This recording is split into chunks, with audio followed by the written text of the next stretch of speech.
Friends, welcome back to our channel smart creative minds. Friends, ఇప్పుడు చెప్పబోయే topic వచ్చేసి subject plus predicate. అంటే ఇచ్చిన సెంటెన్స్లో సబ్జెక్ట్ అనేది ఎప్పుడు ఫస్ట్ ప్లేస్లో ఉంటుందని మనకు ఆల్రెడీ తెలుసు కదా. అయితే ఈ ప్రెడికేట్ అంటే ఏంటి, ఈ ప్రెడికేట్ అనేది అక్కడ ఉంటుంది. ఓకేనా, దానికి సంబంధించినటువంటి ఎగ్జాంపుల్స్ ఇస్తాను, ఎక్స్ప్లెయిన్ కూడా చేస్తాను. So the example is I ate an apple. Observe the sentence carefully. I ate an apple. So what is the subject? I. What is the verb? What is the action word? What I am doing? Eating. So verb in the sentence. But in the predicate manner, we won't show the verb and the subject and object. Just see, an apple. We have to cut it into two parts of a sentence. So here I is the subject and remaining part is there, no? This remaining part is there, no? This full part is come under the predicate. So in the given sentence, if anybody ask, identify the subject and identify the predicate in the given sentence. If anybody ask, otherwise if they are asking in exams, easy you can recognize. Always the first of the place is contains a subject and the remaining part of the sentence is come under the predicate.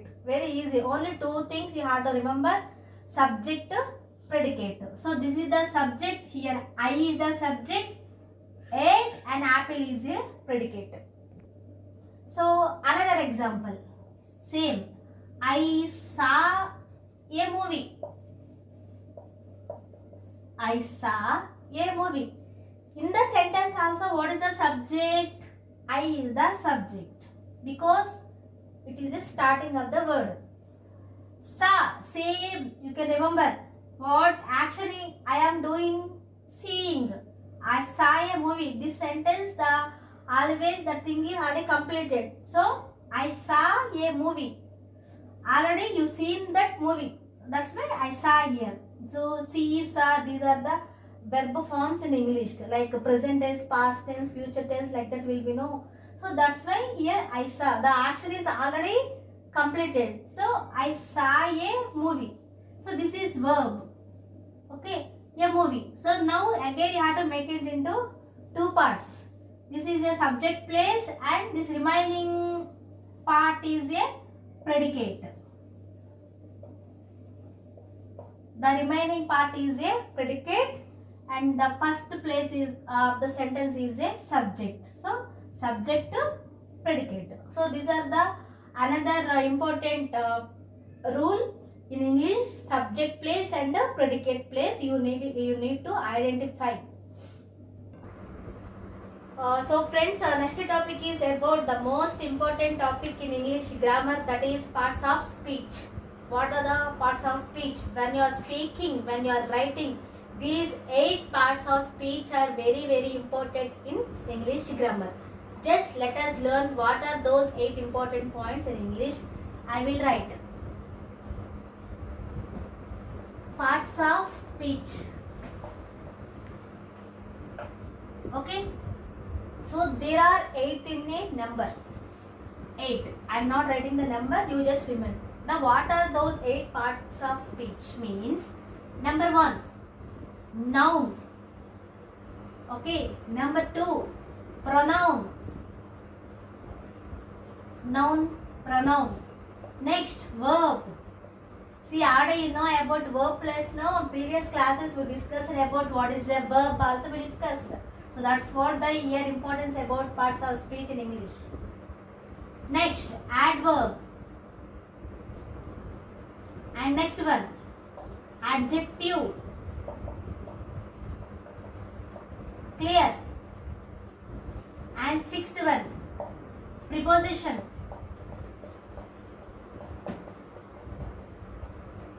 And next one, conjunction.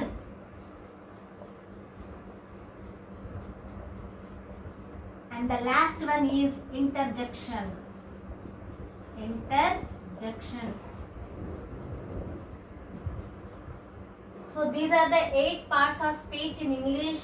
So next topic onwards, means next class onwards, I am going to be give a detailed information about, means you have to give more information about noun.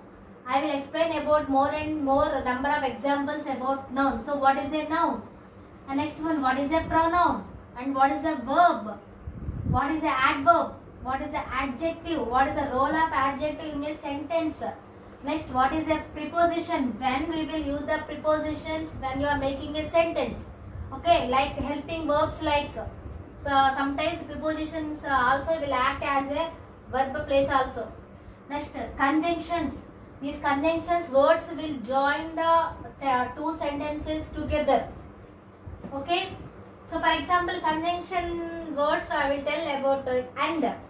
So how will you frame the sentence? By using and, because the and is a word which is joining the two sentences. No, for example, I am eating, one sentence.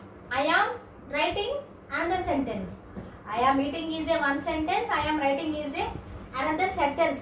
Okay, that is different. This is different. But see, if you are adding the middle of the sentence, and the sentence will become a in one, giving a one complete meaning. I am eating and writing. Clear? I am eating and writing. Before that, I am eating, I am writing. That is the sentence. No, before we are not using and. The sentence of the meaning is separate, but we are using the middle of the and. The same sentence will come under a one track. Okay, friends. That is the importance about the conjunctions. You have to learn. And last one is interjection. These interjections are also very, very important in a English grammar, especially in a parts of speech. About noun, all these 8 parts of speech I am going to be explaining about in a next class.